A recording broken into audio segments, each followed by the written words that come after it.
Hola, ¿qué tal? Muy buenas noches, ¿cómo están ustedes? Gracias por estar conectados con nosotros. Les mando un abrazo, gracias por permanecer con nosotros.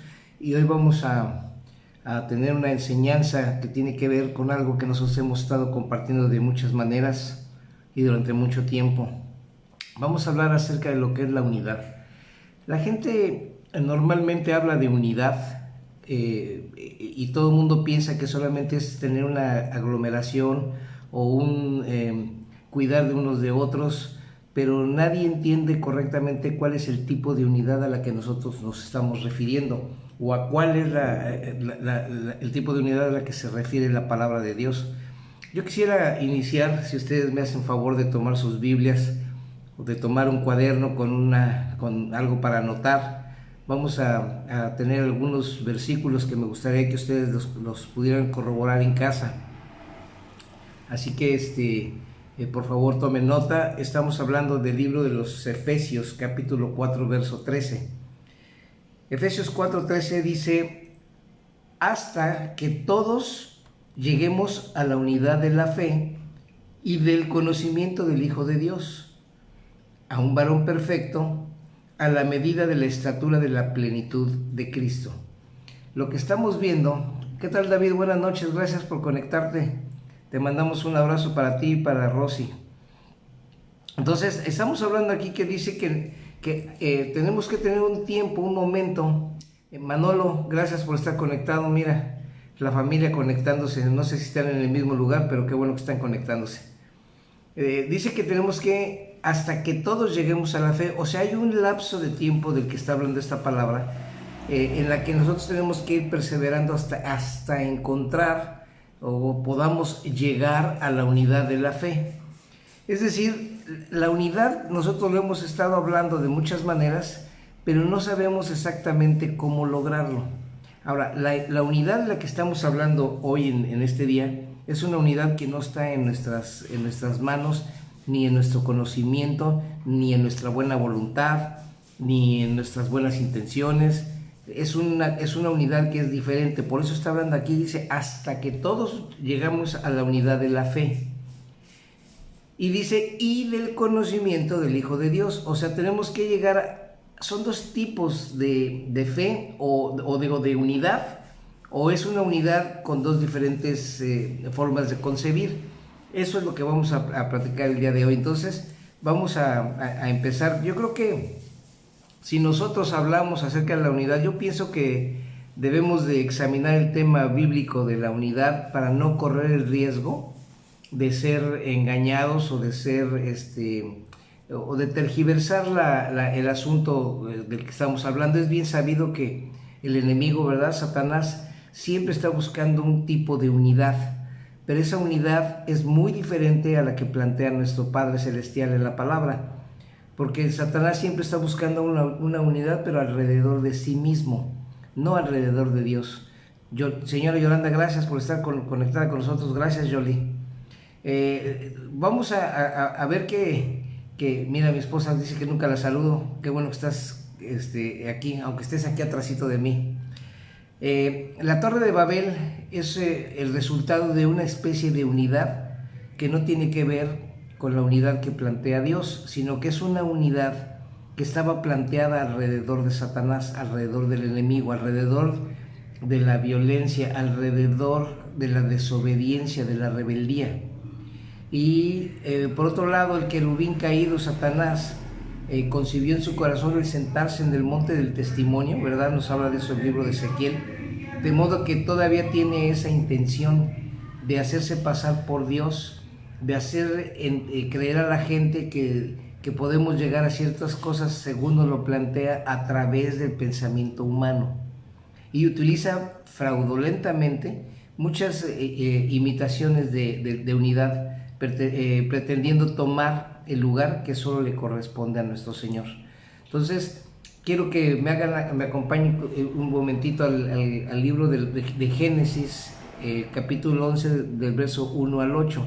Aquí vamos a hablar acerca de lo que son las falsas unidades, o una unidad que no es conforme a la voluntad ni al pensamiento de Dios. Dice en Génesis 11, del 1 al 8: Tenía entonces toda la tierra una sola lengua y unas mismas palabras. Es decir, toda la gente se podía entender correctamente de una sola manera porque todos hablaban lo mismo. Y aconteció que cuando salieron de oriente, hallaron una llanura en la tierra de Sinar y se establecieron allí. Y se dijeron unos a otros: vamos, hagamos ladrillo y cozámoslo con fuego. Y les sirvió ladrillo en lugar de piedra. ¿Por qué hace este señalamiento la Escritura? Bueno, cuando nosotros leemos que el Señor le pide a cada uno de los patriarcas, o que le pide a cada uno de los creyentes que levanten un altar de adoración, siempre dice que tiene que ser de piedras, no arregladas, puestas, ni manejadas, ni moldeadas, ni trabajadas por el hombre. Son piedras tal cuales, porque si nosotros ya le empezamos a hacer algún arreglito, entonces ya viene interviniendo la mano humana. Y lo que el Señor quiere decir es: el altar es con lo que yo tengo y con lo que yo proveo. Entonces dice aquí: hagámonos ladrillos mejor y cozámoslos con fuego. Es decir, no vamos a usar piedras como dice Dios. Vamos a hacer nuestros ladrillos porque nosotros somos buenos para hacerlo. Y dice: y les sirvió el ladrillo en lugar de piedra, y les sirvió el asfalto en lugar de mezcla. Es decir, lo juntaron con chapopote. Y dijeron: vamos, edifiquémonos una ciudad y una torre cuya cúspide llegue al cielo. Lo que estos hombres estaban intentando hacer con esto era llegar hasta el cielo y decir: no necesitamos de la ayuda de Dios para poder llegar al cielo. Nosotros, por nuestros medios y por nuestros esfuerzos, vamos a hacer una torre tan alta que vamos a tocar el cielo. Entonces dice: edifiquémonos una torre y edifiquémonos una ciudad cuya cúspide llegue al cielo, y hagámonos de un nombre. ¿Y cuál es el nombre que es sobre todo nombre? Hoy sabemos que es el nombre de Jesucristo. Ellos querían tener un nombre a la par, tanto igual o mayor que el que pueda tener nuestro Padre Celestial o Jesucristo. Entonces lo que estamos viendo aquí es exactamente lo que Satanás intentó hacer. Él dijo: voy a subir a lo más alto del cielo, y junto al trono de Dios pondré mi trono. ¿Sabes por qué lo puso al lado del trono de Dios? Porque no hay un lugar más alto. El lugar más alto lo tiene el Padre Celestial. Entonces Satanás dijo: pues como no puedo ir más alto, por lo menos lo voy a poner aquí a la altura de Dios. Y Dios desde ahí lo derribó y lo tiró hacia los infiernos. Entonces lo que está diciendo esta gente aquí es que dice: hagámonos de un nombre. ¿Por qué? Dice: porque por si fuéramos esparcidos sobre la faz de toda la tierra. ¿Por qué habla de por si fuéramos esparcidos? Un mandamiento que Dios le dio a los hombres cuando recién estaban los principios de los tiempos a través del Génesis, dijo: id, multiplicaos y henchid la tierra, o sea, llenad la tierra y sojuzgadla. Lo que está diciendo es: repártanse por toda la tierra. Y esos dijeron: no nos vamos a repartir, aquí nos vamos a parar. Dice: y hagámonos un nombre por si fuéramos esparcidos. Es decir, si por alguna razón Dios nos quiere esparcer, nosotros todavía vamos a seguir siendo nosotros. Dice: y descendió Jehová para ver la ciudad y para ver la torre que edificaban los hijos de los hombres. Y dijo Jehová: he aquí, el pueblo es uno. Cuando hablas de que el pueblo es uno, es que todos están en una unidad bastante cerrada, bastante fuerte, y nadie está fuera de ese mismo sentir o de esa misma idea. Dice: el pueblo es uno, y todos estos tienen un solo lenguaje, y han comenzado la obra, y nada los hará desistir. Es decir, cuando un pueblo está en unidad, no hay nada que los pueda detener, nada los puede hacer desistir, porque todos están buscando la misma cosa, todos están hablando la misma cosa, todos van en busca de la misma circunstancia. Entonces Dice, y nada les hará desistir ahora de lo que han pensado hacer. Ahora pues, descendamos y confundamos allí su lengua para que ninguno entienda el habla de su compañero. Así los esparció Jehová y desde allí sobre la faz de toda la tierra, y dejaron de edificar la ciudad. Es decir, cuando ya no hay una unidad, cuando la gente no puede hablar lo mismo, entonces siempre hay división y siempre hay algo que los esparce, o es algo que no permite que haya una unidad. Ahora, muchas veces nosotros como pueblos hemos hablado de que, por ejemplo, en nuestra época de la independencia, dice que el pueblo se unió para derribar la dominación española. No es cierto. Se dominaron o se unieron solamente en una determinada región. En el norte del país o en el sur del país la gente ni sabía de qué se trataba. Ahora, en aquel tiempo estamos hablando de que todo Centroamérica y parte de Norteamérica eran el territorio de la Nueva España, es decir, era un solo país. Pues la gente ni se enteró. En muchos lugares se dieron cuenta hasta que ya había pasado, ellos no se levantaron de armas. Hay lugares en Centroamérica que celebran la independencia el mismo día que nosotros, pero ellos no entraron en guerra porque ellos ni sabían. Entonces, quien estaba en unidad era solamente una parte del centro del país, en México. Tan es así que al final terminaron dividiéndose toda Centroamérica y parte de Sudamérica y parte del norte. Entonces, lo que estamos entendiendo es que solamente las personas que están en unidad son las que pueden permanecer juntos con una misma idea, con una misma visión. Ahora, se oye muy bonito que podamos hablar de unidad, pero la unidad generalmente entre los hombres termina siempre en pleito y siempre termina en división. Entonces, se hace necesario considerar el asunto referente a la unidad. Hoy en día se escucha mucho acerca de unidad y deberíamos entender el hecho de que no todo tipo de unidad es unidad, de la que nos hablan las Sagradas Escrituras. La Iglesia, el cuerpo de Cristo, necesita comprender lo que es la unidad legítima, por la que oró el Señor Jesús antes de partir de esta tierra, antes de partir y de acercarse a la cruz del Calvario. Vamos a ver lo que dice Juan 17, 20 al 23. Dice, mas no ruego por estos, sino también por los que han de creer en mí por la palabra de ellos. O sea, no está rogando por el mundo, está rogando por los hijos de Dios, por los creyentes, el Señor Jesucristo. Dice, yo no ruego solamente por estos, también ruego por los que han de creer por la palabra de estos. O sea, va a haber gente que se va a convertir a Cristo por la palabra de los que somos hijos suyos, por los que somos creyentes, por los que somos cristianos. Va a haber gente que se convierta por nosotros. Entonces dice Dios, a través del Señor Jesús, que Él está usando la oración para que pueda rogar por la gente que va a convertirse, porque ustedes saben que todo el que se ha convertido a Cristo es porque Dios lo ha escogido. Entonces dice, para que todos sean uno, como tú, oh Padre, en mí y yo en ti, que también ellos sean uno en nosotros, para que el mundo crea que tú me enviaste. Fíjate, lo que está diciendo aquí es que Jesucristo y el Padre son uno. O sea, es un Dios único, indivisible, que tiene tres advocaciones o tres personalidades o tres formas de manifestarse de manera diferente, pero todos es un solo Dios. Y dice, para que ellos sean uno en nosotros, como tú y yo somos uno.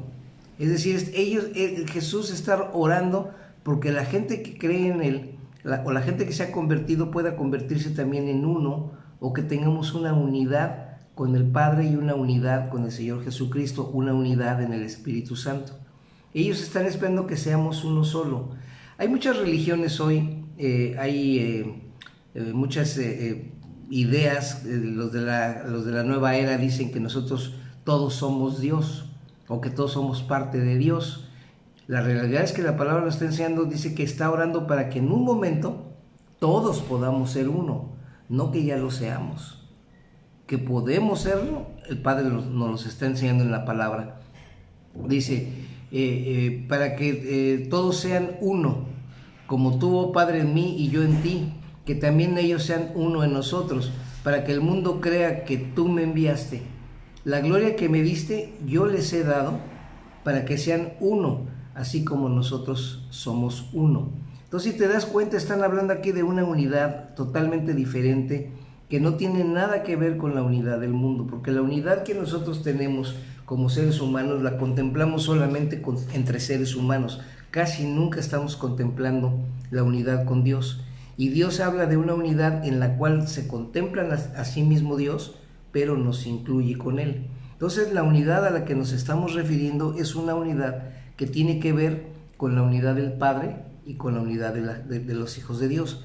Ellos tenemos que lograr ser una unidad completa, y eso es exactamente lo que está enseñando la palabra. Ahora, dice también que nosotros tengamos la unidad del Espíritu y el conocimiento del Señor. Entonces, la Biblia nos habla a su vez de varios aspectos legítimos de la unidad. La Biblia nos dice que tenemos que tener la unidad del Espíritu y la unidad de la fe y el conocimiento del Hijo de Dios. Entonces, tenemos que tener la unidad del Espíritu Santo, y tenemos que tener la unidad de la fe, es decir, de lo que creemos, de la certeza de lo que creemos, de la convicción, de estar convencidos de que no hemos visto, pero estamos entendiendo que la unidad de la fe y el conocimiento del Hijo de Dios es una parte complementaria de esta unidad.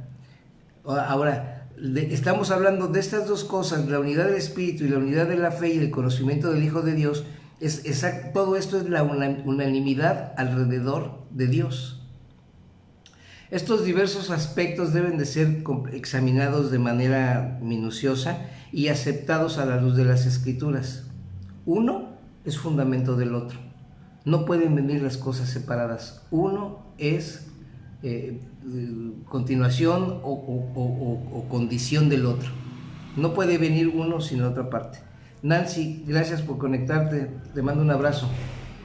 Dice en Efesios 4:13, hasta que todos lleguemos a la unidad de la fe y del conocimiento del Hijo de Dios, a un varón perfecto, a la medida de la estatura de la plenitud de Cristo. Aquí está planteada la unidad. Dice que tenemos que estar juntos todos hasta que lleguemos a la unidad de la fe. Y después, teniendo esa unidad de fe, entonces esa fe viene a través de que el Espíritu Santo nos convence. Entonces es la unidad del Espíritu que nos conduce a la unidad de la fe. Y entonces, cuando tú tienes esa fe suficiente, vas a poder entender y conocer completamente a Jesucristo a través de las Escrituras. Y cada vez que tú leas las Escrituras, te vas a encontrar una serie de historias y una serie de enseñanzas que todas tienen que ver con Jesucristo, porque la palabra de Dios, de Génesis hasta Apocalipsis, se trata de nuestro Señor Jesús. En cada palabra, cada vez que tú ves la palabra, están hablando de Jesús, del principio a fin. Entonces, de manera que tenemos que considerar entonces la unidad del Espíritu, y tenemos que considerar la unidad de la fe y del conocimiento del Hijo de Dios, ¿ok? El apóstol Pablo, en esa misma carta a los Efesios, en el capítulo 4, del 1 al verso 16, está resumido todas estas tres cosas. Mira, si nosotros checamos del versículo 1 al versículo 6, en esos 6 versículos el apóstol Pablo nos está enseñando acerca de la unidad del Espíritu. Y del versículo 7 al versículo 16 nos habla de la unidad de la fe y del conocimiento del Hijo de Dios.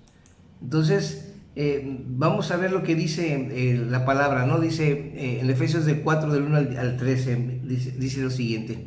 Les voy a leer, esta es la traducción de la Biblia Peshitta, es una Biblia que me ha gustado mucho porque tiene una palabra muy diferente, pero muy completa. Dice, yo pues, preso por causa de nuestro Señor, les suplico que se conduzcan como es propio de la vocación a la que fueron llamados. Aquí no se está dirigiendo a gente que no sea creyente, está dirigiéndose a gente que cree en Jesús y gente que ha recibido a Cristo y gente que está con el Señor desde que lo recibieron. Entonces Pablo dice, yo pues preso por causa de nuestro Señor. Él está escribiendo esta carta desde una de sus prisiones. Él estuvo preso en muchos lugares. Entonces dice, yo preso por causa del Señor Jesús, les suplico a quienes, a los hijos de Dios, que se conduzcan, háganse, vivan, háganlo, trabájenlo, como es propio de la vocación con que fueron llamados. Ahora, cada uno de nosotros hemos sido escogidos, cada uno de nosotros hemos sido llamados por nuestro Señor Jesús, cada uno de nosotros hemos sido reconocidos como hijo por el Padre Celestial. Ahora, cada uno de nosotros tenemos una vocación con la que fuimos llamados. Hemos hablado infinidad de veces acerca de los dones o acerca de nuestra responsabilidad en el servicio para nuestro Padre Celestial, en nuestra iglesia y para el servicio de nuestro Señor Jesucristo. Y podemos encontrar la manera de servirle si nosotros leemos sobre el carácter de nuestro Señor Jesús, que podemos encontrar en los evangelios, pero podemos conocer el carácter y el amor de nuestro Señor Jesús si leemos toda la palabra, porque si vemos todo el libro de Levítico, se trata de los sacrificios y es la explicación o la forma, la sombra que dice de las cosas que habían de venir, que es la muerte de nuestro Señor Jesucristo. Entonces dice que nosotros tenemos que conducirnos, tenemos que actuar de la manera de la vocación con la que fuimos llamados. Es decir, no podemos hacernos los tontitos. Tenemos que entender que Dios nos ha llamado con un propósito y con un destino que cumplir a través de una responsabilidad que tenemos delante de nuestro Padre Celestial. Y dice, les estoy pidiendo, por favor, les suplico que ustedes se conduzcan como es propio de la vocación con que fueron llamados. Cuando hablamos de vocación, hay gente que tiene vocación para una determinada arte, para una determinada labor, alguna determinada materia de escuela. O sea, hay gente que es muy bueno para las matemáticas, gente que es muy bueno y es un excelente médico, tiene una vocación de maestro, etcétera, etcétera. Entonces todos tenemos una vocación con la que fuimos llamados, y esa vocación es la que tiene que usarse para el beneficio de la obra de Dios, pero en unidad con tu iglesia, ¿ok? Entonces dice, les suplico que se conduzcan como es propio de la vocación a la que fueron llamados, con toda humildad en su manera de pensar, mansedumbre y paciencia, en tu manera de pensar, en tu mansedumbre y en tu paciencia, tolerándose unos a otros en amor, siendo diligentes, fíjate aquí lo que dice, siendo diligentes en conservar la unidad del Espíritu en el vínculo de la paz. Te lo explico. Dice que nosotros tenemos que conservar una unidad del Espíritu en el vínculo de la paz. Esta unidad del Espíritu, nosotros no tenemos nada que hacer más que conservarla. No está diciendo que nosotros la tengamos que hacer o que tengamos que construir una unidad.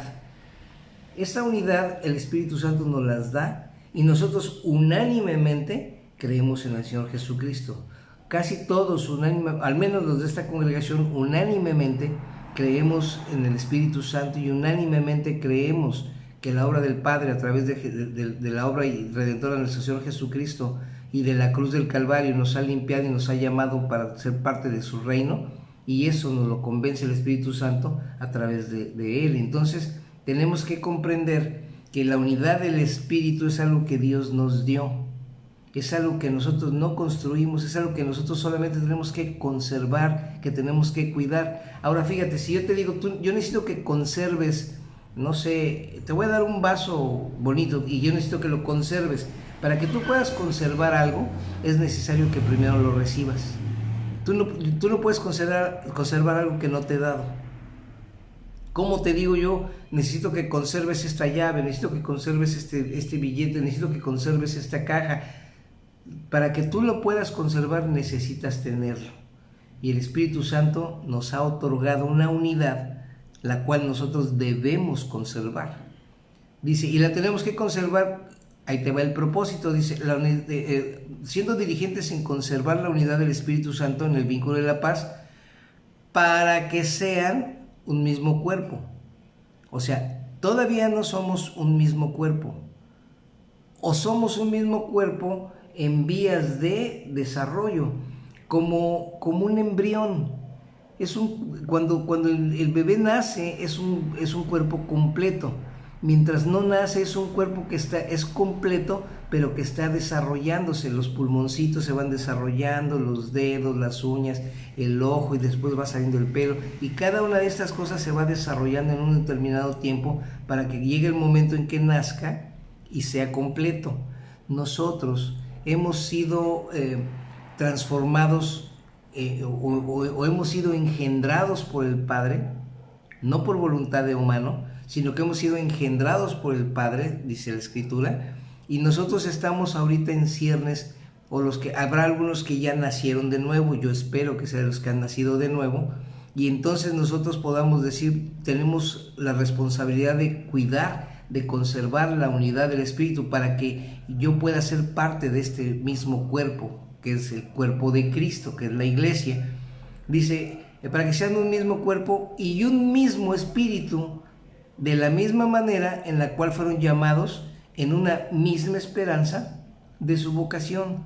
Nuevamente nos hace entender aquí la palabra que hemos sido llamados por algún propósito bastante claro para Dios, quizá no para ti, y a lo mejor no es claro porque no has estado investigando o no has entendido realmente el propósito, porque no escudriñas las Escrituras, porque no permaneces, porque no te instruyes, por lo que tú quieres. Pero necesitamos entender que si tú te acercas y permites la enseñanza y permites ser discipulado y permites comprender las cosas, tú vas a empezar a ser usado por Dios para la expansión de su reino. Y yo necesito que todos ustedes tengan ese concepto claro para que ustedes sepan que ustedes son parte importante. Les dije hace 2 semanas, ustedes son determinantes para un determinado proceso dentro de la expansión del reino de Dios. Ustedes son determinantes. Así es que yo necesito que puedas asimilar y comprender, y que tú puedas ser, que puedas decir, entiendo que yo necesito conservar la unidad de la fe en el Espíritu para que yo pueda ser parte de este mismo cuerpo y que sea parte del mismo Espíritu y de la misma manera en la cual fuimos llamados a una esperanza de vocación. O sea, yo fui llamado a una esperanza de vocación. Lo que te estoy diciendo es que cuando te llamo a una esperanza, ¿qué significa la esperanza? O sea, yo puedo esperar que algo va a ocurrir y yo lo estoy esperando con tal ansiedad y tengo una especie de seguridad porque tengo fe en que puede cumplirse. Dios te ha llamado en esperanza. Dios tiene esperanza en ti. Él está esperando que tú reacciones y que con tu responsabilidad digas, Dios, Padre, enséñame, dime que sí, y que tu actitud cambie. Y entonces la esperanza de Dios se convierte en una realidad. Dice que fuimos llamados a una misma esperanza, pues uno es el Señor, una es la fe, y uno es el bautismo, uno es Dios, el Padre de todos, que es sobre todos y por todos y en todos nosotros. O sea, habla de una totalidad y de una cuestión de unidad en el Padre, ¿verdad? Sí, pues dice que la tierra gime por la manifestación de los hijos de Dios, y yo estoy buscando que todos nosotros podamos decir, Señor, nos estamos manifestando, ¿verdad? Siendo diligentes, dice la palabra, en conservar la unidad del Espíritu en el vínculo de la paz, para que sean un mismo cuerpo y un mismo espíritu, de la misma manera en la cual fueron llamados a la misma esperanza de su vocación. O sea, este versículo dice guardando, conservando la unidad en el espíritu, en el vínculo de la paz. La manera de conservar la unidad tiene que ser con la fe, de tener algo que nos vincula para estar en paz con Dios. ¿Qué es lo que nos vincula para estar en paz con Dios? Bueno, ¿se acuerdan que hemos hablado de nuestras 5 enseñanzas con respecto a los sacrificios, ¿verdad? Que es el perdón, nueva naturaleza, justicia, autoridad y poder. La palabra justicia es la que nos lleva, según Levítico, es el primer sacrificio por el perdón. Decía, se mataba un borrego para el perdón de los pecados, después se mataba un borrego para que puedas ser librado de tu naturaleza pecadora, y entonces dice Dios, el tercero es la ofrenda de paz. Es decir, ya no tengo pecado, ya no soy pecador, ya cambié mi naturaleza, ahora estoy en paz con Dios. Entonces, el vínculo de la paz es esta, la justicia, y es conservar entonces la unidad para tener algo que nos vincula, para estar en paz con Dios. Y al momento de estar tú en paz con Dios, entonces vas a poder tomar esa unidad y conservarla, mientras tú seas justificado por la palabra de Dios, justificado de pecado. ¿Me entiendes lo que te quiero decir? Mira cómo dice Isaías aquí, y esto me gusta mucho. Dice Isaías 32, 16 y 17. Yolanda Zapata, gracias por conectarte, de verdad agradezco mucho tu constancia, me agrada realmente. Isaías 32, versos 16 y 17 dice: y habitará el juicio en el desierto, y en el campo fértil morará la justicia, y el efecto de la justicia será paz, y la labor de la justicia reposo y seguridad para siempre. Aquí estamos hablando, este es el vínculo de la paz, porque dice, habitará el juicio en el desierto. Cuando tú no estás justificado, que Dios está haciendo un juicio en tu vida no puede florecer, tu vida está en un desierto. Y es un desierto sin nada, sin la protección de Dios y sin la provisión de Dios. Entonces dice, habitará el juicio en el desierto. La gente que está aún en pecado, que está bajo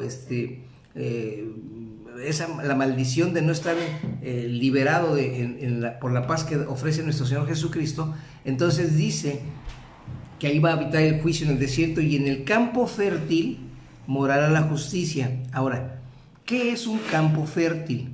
Hemos hablado muchas veces en las enseñanzas que cuando la palabra nos enseña o nos habla de la palabra tierra que es donde tiras la semilla, y la semilla crece, florece, se reproduce, da fruto y cobertura y alimento y etcétera. Bueno, dice que parte de la semilla cayó en buena tierra, porque una cayó en piedra, otra cayó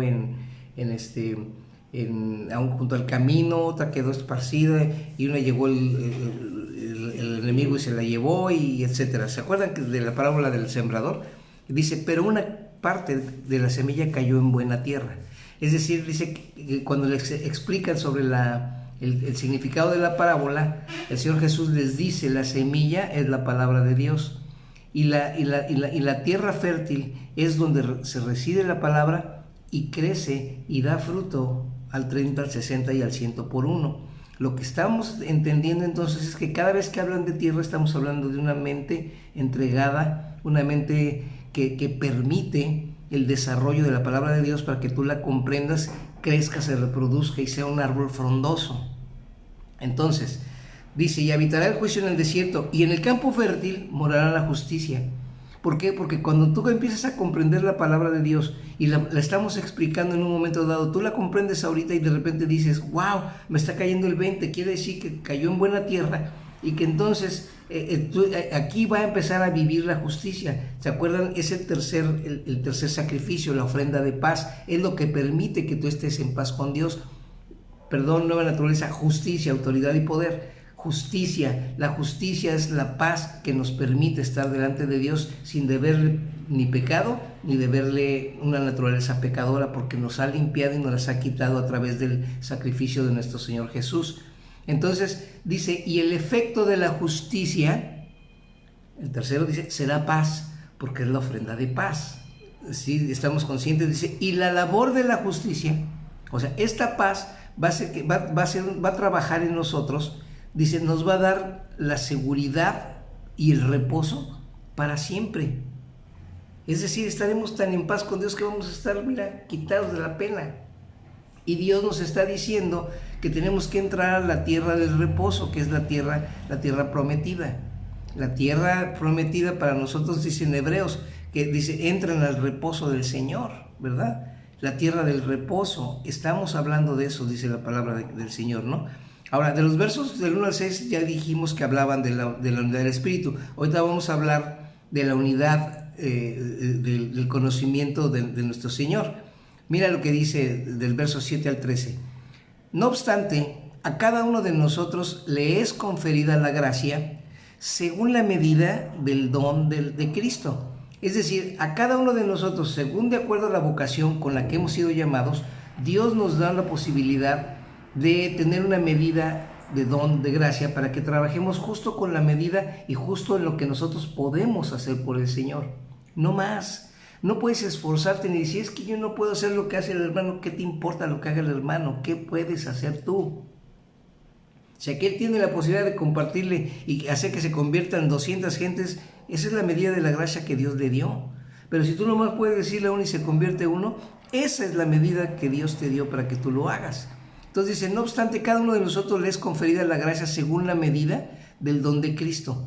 Por eso está escrito, Él ascendió a lo alto y cautivando a los cautivos, dio dones a los hombres. Cuando Cristo muere y va al cielo, derrama dones sobre los hombres. Y ahí es cuando dice que se convirtieron, o Dios hizo que hubiera apóstoles, profetas, evangelistas, pastores y maestros, que son los ministerios de la mano, según lo hemos aprendido. Entonces dice, pero esto de que ascendió, ¿qué significa? Sino que también había descendido primeramente a las regiones más profundas de la tierra.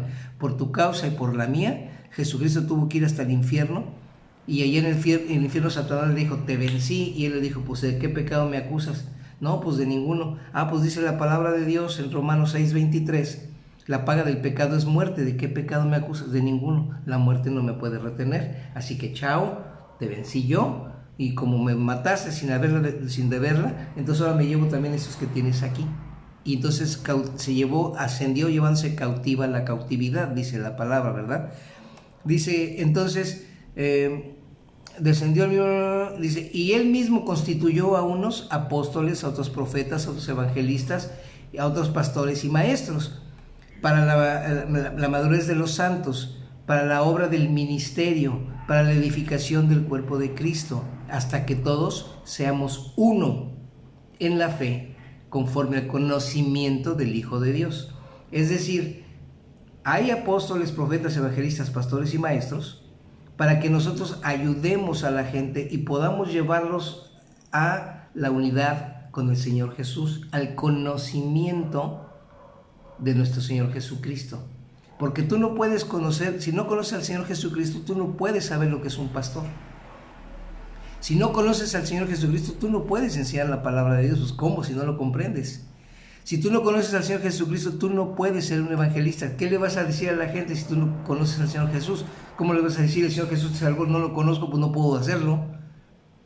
¿Me explico lo que te estoy diciendo? Entonces es importante comprender que Cristo nos dejó esto para que nosotros podamos ayudar a la gente. Dice, aquí en esta versión dice, para llevar a la madurez, pero en la Reina Valera dice, para que contribuyamos con la perfección de los santos. ¿Quiénes son los santos? Los santos somos todos los que hemos creído en Cristo Jesús. Entonces dice, a un varón maduro, allá te digo que dice a un varón perfecto según la medida de la estatura de la plenitud de Cristo, para que no seamos niños que fluctúan fácilmente llevados por todo viento de falsas doctrinas de hombres. Entonces, ¿para qué es? Para que ya no haya manera de que nos quieran lavar el coco, de decir, no, mira que los testigos de Jehová tienen la verdad. No es cierto, porque yo conozco esto y esto. Oye, mira, que qué te va a leer las cartas y te va a decir el futuro. No es cierto, porque el futuro está en la mano de nuestro Dios. Y tú vas a empezar a entender que no puedes ser llevado de cualquier viento de doctrina. Aquí la gente, no, pues que el 2012, hace 8 años, hace 9 años, que el mundo se iba a acabar según los mayas. Entonces, tenemos que comprender que la única verdad está en la palabra de Dios. No tienes que andar buscando ninguna otra cosa. Ningún viento de doctrina te tiene que sacar de lo que estás. Tienes que estar firme, completamente convencido, si tú estás guardando la unidad del Espíritu y la unidad en cuanto al conocimiento del Hijo de Dios, ¿verdad? El Hijo del Hombre. Entonces dice, para que no seamos niños fluctuando fácilmente llevados por todo viento de doctrina, que mediante sus artimañas traman llevar al extravío, sino que seamos genuinos en nuestro amor, para que crezcamos en todo por medio de Cristo, que es la cabeza, y por medio de Él todo el cuerpo, formado y unido por las coyunturas, según el don que le es proporcionado, por medida a cada miembro para el crecimiento del cuerpo, para que se complete su edificación en amor. Es decir, tú contribuyes al cuerpo de Cristo para que tú crezcas juntamente con todo este cuerpo. ¿Me explico? Entonces, hasta aquí vamos comprendiendo esto, ¿no? Entonces, para captar mejor la diferencia de estos dos aspectos, el de la unidad del Espíritu, que es cuidar y conservar la unidad que ya nos dio el Espíritu Santo, y el de la unidad de la fe y del conocimiento del Hijo de Dios. Observemos los distintos verbos con el que Pablo relaciona cada aspecto. Fíjate, por una parte, cuando se refiere a la unidad del Espíritu, Pablo, por el Espíritu Santo, dice esto: conservar, guardar la unidad del Espíritu. Conservar, guardar la unidad del Espíritu. Por otra parte, al referirse a la unidad de la fe y del conocimiento del Hijo de Dios, dice: hasta que todos lleguemos a la unidad de la fe y del conocimiento del Hijo de Dios. Es decir, Dios nos da una unidad a través del Espíritu Santo, pero nosotros tenemos la obligación de conservarla y guardarla hasta que todos lleguemos a la unidad de la fe y del conocimiento de Cristo. O sea, hay una responsabilidad conjunta. Dios te da para que tú conserves. ¿Para qué vas a conservar? Para que tú puedas llegar a la unidad de la fe y del conocimiento del Hijo de Dios.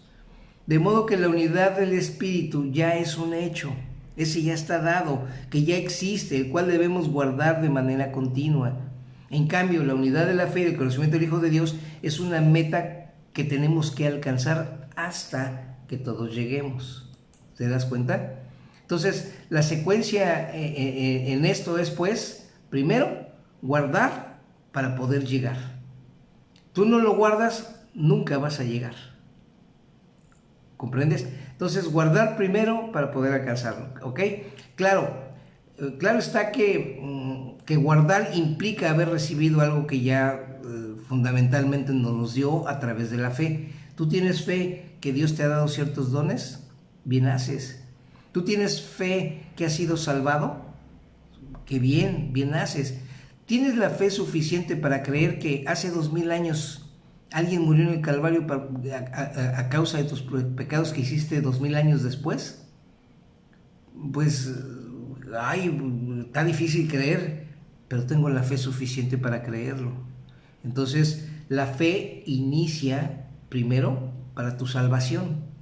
Y cuando empieza esa fe a iniciarse, entonces nos conduce a recibir al Espíritu Santo. Y una vez que recibiste al Espíritu Santo, algunos hablan en lenguas, algunos profetizan, no lo sé. Y entonces nuestra fe empieza a madurar, empieza a ser firme, empieza a ser más fuerte. Y entonces el conocimiento del Hijo de Dios se va adquiriendo poco a poco con el crecimiento y la formación de Cristo en nosotros, de manera individual, pero también corporalmente como iglesia. Porque Cristo vive en ti, Cristo vive en mí, Cristo vive en toda la gente de la congregación. Y entonces tú vas a poder ir creciendo. Pero tenemos que crecer como congregación. Ahora, crecer espiritualmente y crecer en tamaño. Entonces, eso es algo que Dios nos está pidiendo. Y no podemos nosotros abstraernos ni quitarnos de eso. ¿Dónde está puesta nuestra fe entonces? En saber que Dios nos ha provisto de algo para que nosotros podamos llegar. ¿Quieres llegar? Trabajemos en eso. ¿Quieres llegar al conocimiento de nuestro Señor Jesús? Trabajemos en eso. Acércate a las enseñanzas. El Espíritu se recibe por fe. Eso es lo que dice Gálatas 3:14. Y la fe, dice también en Romanos, la fe viene por el oír, y el oír por la palabra de Dios, Romanos 10:17. Cuando Dios habla, produce el oír, que nos trae a la fe, por lo que recibimos la promesa del Espíritu Santo. Vamos a ver lo que dice Gálatas 3:14 que te acabo de decir. Para que en Cristo Jesús la bendición de Abraham alcanzara a los gentiles, a fin de que por la fe recibiéramos la promesa del Espíritu. Te digo algo, en el Antiguo Testamento la gente no podía de ninguna manera tener al Espíritu Santo. El Espíritu Santo vino después de la muerte de nuestro Señor Jesucristo. Dijo: les conviene que yo me vaya para que yo les envíe mi Espíritu, ¿verdad? Yo he aquí que yo estaré con ustedes hasta el fin de los tiempos. Y en Pentecostés bajó el Espíritu Santo, que es el Espíritu de Cristo. y que Cristo es Dios y que los tres son uno. ¿Ok? Entonces dice, para que Cristo Jesús, en Cristo Jesús la bendición de Abraham, que dice, en ti serán benditas todas las naciones, alcanzar a los gentiles, a fin de que por la fe recibiéramos la promesa del Espíritu Santo. En aquel tiempo vino la promesa, pero el Espíritu Santo ya vino, ya es una realidad. Romanos 10:17 dice, así que la fe es por el oír, y el oír por la palabra de Dios. Yo estoy hablándote la palabra ahorita, la palabra de Dios. Te la estoy leyendo y te la estoy diciendo. Y eso tiene que provocarte fe, porque la estás escuchando. La fe viene por el oír. Tú estás oyendo esta palabra, tienes que tener fe por eso. O tu fe crece por eso. Y dice que el oír es por la palabra de Dios. Es decir, Dios nos dio oído para que oyéramos la palabra de Dios. No para que oyéramos a Pati Chapoy y a toda esa gente. ¿Estás entendiendo lo que te digo? Ok. Entonces, vamos a ver lo que serían las bases para la unidad según la palabra de Dios. Efesios 4:5 dice, hay un Señor, hay una fe y hay un bautismo. Un Señor, el Señor Jesucristo. Una fe, el conocimiento del Señor Jesucristo. Un bautismo, su muerte y su resurrección.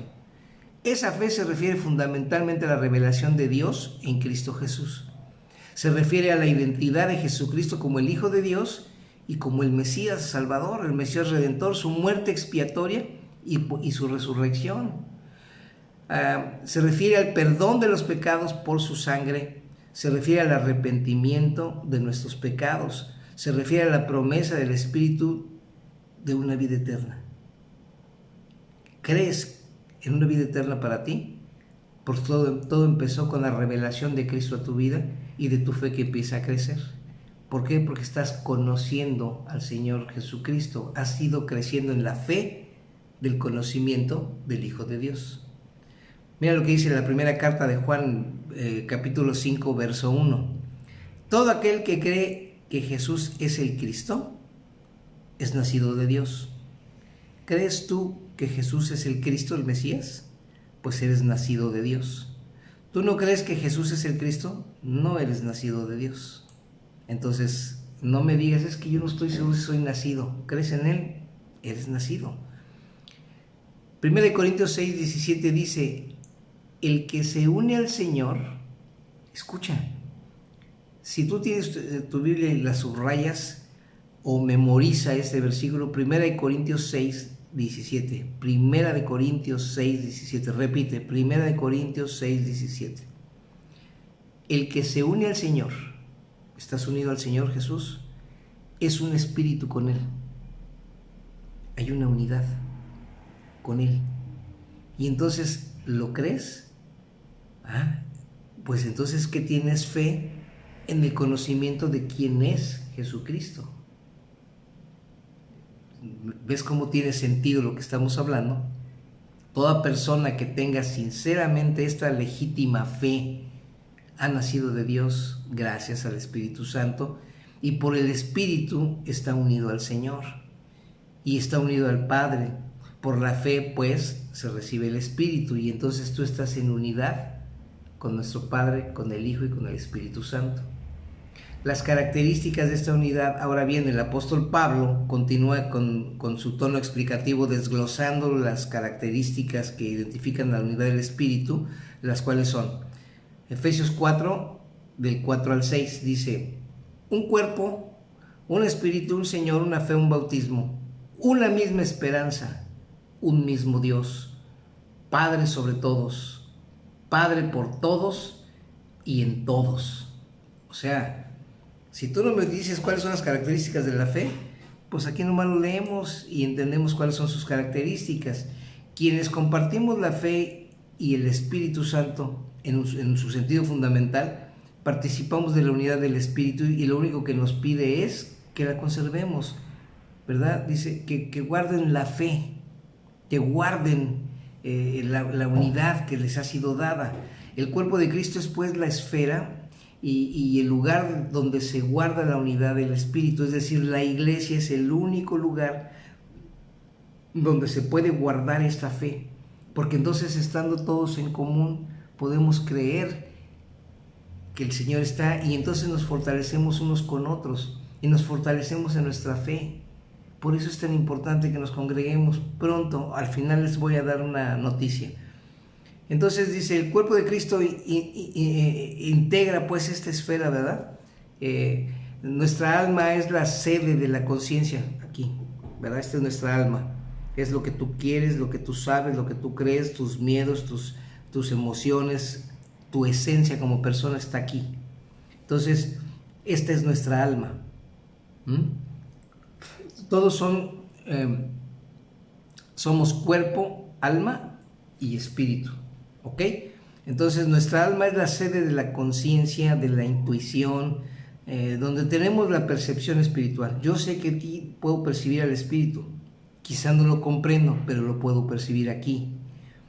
Y eso nos ayuda a que tengamos una comunión directa con el Espíritu de Dios. Tú puedes decir, Señor, cierro mis ojos, y tú empiezas a orar y empiezas en tu mente, en tu alma, a pedir para que el Espíritu se abra y pueda ascender y clamarle al Padre. Pero inicia aquí. Entonces, el elemento que determina nuestra pertenencia, lo que nos permite saber que somos parte del cuerpo de Cristo, es que tenemos una participación en común, toda la iglesia, con el Espíritu de Cristo o con el Espíritu Santo, como lo quieras llamar. Esto lo hemos vivido muchas veces cuando estábamos todos juntos alabando a nuestro Dios Todopoderoso, cantando todos en la adoración. El Espíritu se movía de forma tan fuerte, y eso nos permitía entender que pertenecemos al cuerpo de Cristo, porque tenemos una participación en común, toda la iglesia, con el Espíritu Santo, lo cual nos implica que todos teníamos una fe, un Señor y un bautismo. Esa fe es una característica de la unidad del Espíritu. Ahora, si consideramos que nuestro Señor Jesús es el autor y consumador de la fe, lo dice Hebreos 12, del 1 al 3. Por tanto, nosotros también, teniendo en derredor nuestro tan grande nube de testigos, despojémonos de todo peso, quítate de toda bronca y quítate de todo pecado, el que nos asedia, y corramos con paciencia la carrera que tenemos por delante, puestos los ojos en Jesús, el autor y consumador de la fe, el cual por el gozo puesto delante de él sufrió la cruz, menospreciando el oprobio, y se sentó a la diestra del trono de Dios. Jesús se sentó a la diestra del trono de Dios. ¿Dónde está Cristo? Todo el mundo, a la derecha del Padre. Bueno, si tú lees Efesios 2, 6, dice que nosotros fuimos juntamente con Cristo sentados en los lugares celestiales. Tú espiritualmente estás sentado a la derecha del Padre también, gracias a Jesús, no gracias a ti, ¿ok? Entonces, por tanto, nosotros también, teniendo en derredor tan grande nube de testigos, despojémonos de todo peso, quítate de toda bronca que tengas alrededor, quítate de todo pecado que nos asedia, y corramos pacientemente la carrera que tenemos por delante, puestos los ojos en Jesús, quien es Él es el autor y el consumador de la fe. Si vemos que Él es el autor de la fe y el consumador de la fe, el que consume hasta sus últimas consecuencias la fe, entonces, ¿a quién le corresponde tener esa fe? Dice que Él nos las dio a través del Espíritu Santo. Entonces, esa fe nos lleva a tener una unidad, y es la que tenemos que conservar. Por eso es que la unidad a la que nos referimos, o a la que se refiere la palabra de Dios, es algo que solamente procede de Dios, de nadie más. Hay niveles espirituales. Mira lo que dice Primera de Pedro 2:2. Desead como niños recién nacidos la leche no adulterada de la palabra, para que por ella puedan crecer. Entonces, reciban esta palabra que les he estado, para que ustedes puedan crecer. Y si crecen individualmente, también podemos crecer como iglesia espiritualmente y en tamaño. Primera de Juan 2, 12 y 14. Les escribo a ustedes, hijitos, porque vuestros pecados les son perdonados por el nombre de Jesús. Les escribo a ustedes, padres, porque han conocido a aquel que es desde el principio. Les escribo a ustedes jóvenes, porque han vencido al maligno. Les escribo a vosotros hijitos, porque habéis conocido al Padre. Os he escrito a vosotros padres, porque habéis conocido al que es desde el principio. Os he escrito a ustedes jóvenes, porque sois fuertes, y la palabra de Dios mora en ustedes, y han vencido al mundo.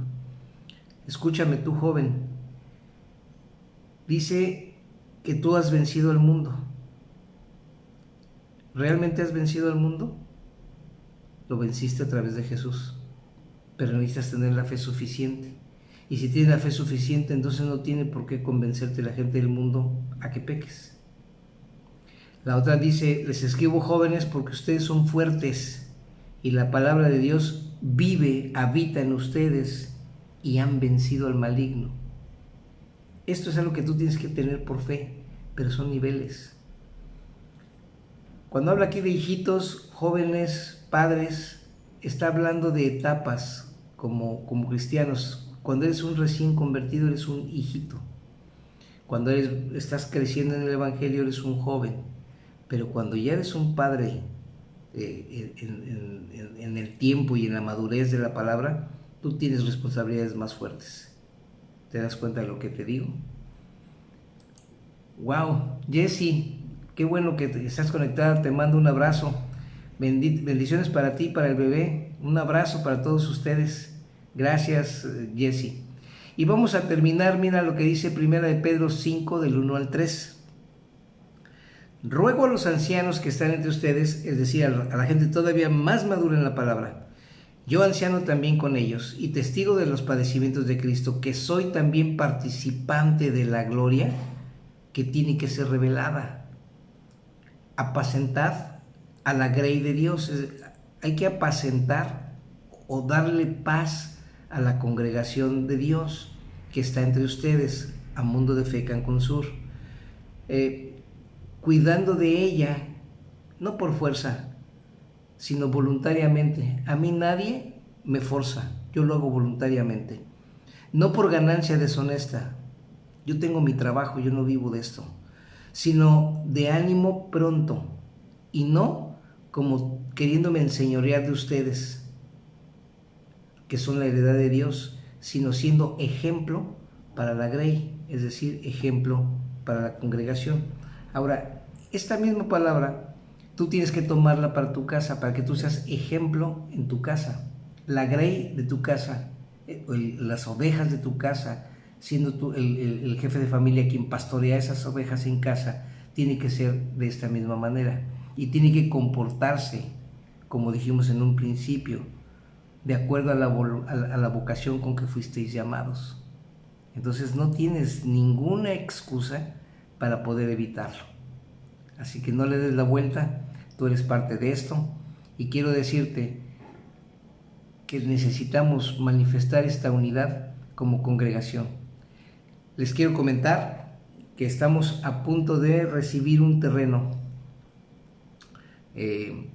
sin costo, no porque lo compremos o nos los quieran donar, sino para que lo usemos de manera sin ninguna otra cosa más que nosotros cuidarlo y tenerlo. Y en lo que empezamos a construir ahí, nos van a prestar estas personas un local en la región 96, así que estamos prontos. Necesitamos solamente techarlo para podernos acercar ahí, poner los aires acondicionados para que la gente esté tranquila, a gusto, y estaremos, si Dios nos lo permite, quizá alrededor de la primera quincena de febrero ya nos podremos estar reuniendo. También tenemos que esperar el comportamiento de nuestros semáforos y de lo que las autoridades nos pidan. Así es que pronto estaremos ya congregándonos de nueva forma, ¿ok? Entonces, mis amados, espero que esta enseñanza les haya servido de algo, y mañana en la mañana voy a empezar con una enseñanza que va a servir como preámbulo para que empecemos a trabajarlo los jueves a través de Facebook, en las transmisiones en vivo que hacemos. Por favor, una vez más te pido, conéctate, acércate. Tienes la posibilidad de instruirte para que tú seas un instrumento para la expansión del reino de nuestro Dios. ¿Está bien? Dios les bendiga. Nancy, amén. Gracias por estar con nosotros. Les agradezco. Mañana nos vemos a las 10 de la mañana. Por favor, conéctense. Antes tendremos alabanza.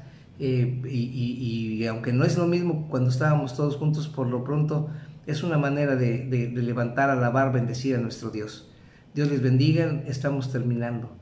Les amo en el nombre de Cristo Jesús. Bye.